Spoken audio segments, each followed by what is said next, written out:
Kreu i Partisë Demokratike Sali Berisha për hir të parë është thirrur nga SPAK për çështjen e 21 janarit. Kreu i PD-s është pyetur në lidhje me 21 janarin ku në deklaratën e tij për mediat ai u shpreh se Rama dhe epshet e pushtetit të tij organizuan një protestë nga më të dhunshmet. Unë detyrën e kryeministrit që u rrethua dhe ju gjuajt zyra me gur dhe plumba.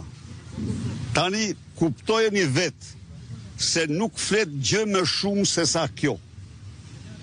Dhe 13 vite larg pushtetit nuk u thirr një herë për t'u pyetur se çfarë ndodhi me 11 janar.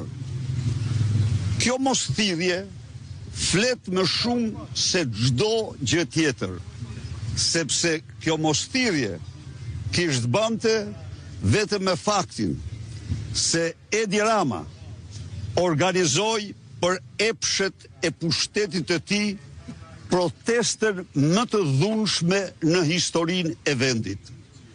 Kjo ishte shkaku i mosthirrjes. Autoritetet ndërkombëtare, Qeveria e Shteteve të Bashkuara ka deklaruar dhe rideklaruar se në 21 janar Partia Socialiste kishte agjendë dhune. Ndër të tjera, kreu i Partisë Demokratike Berisha deklaroi se në SPAK nuk u ballafaqua me dëshmitë të tjera dhe se u pyet vetëm për pretendimin e Bamir Topit se Lulzim Basha e kishte takuar me 22 janar për të ndikuar tek Ina Rama mbi çështjen e Gardës. Ai mohoi të ketë dërguar dikë tek Topi, duke e quajtur të pamundur për shkak të situatës politike dhe shtoi se nuk mban mend të ketë dërguar Bashën, por ministri mund të ketë shkuar vetë.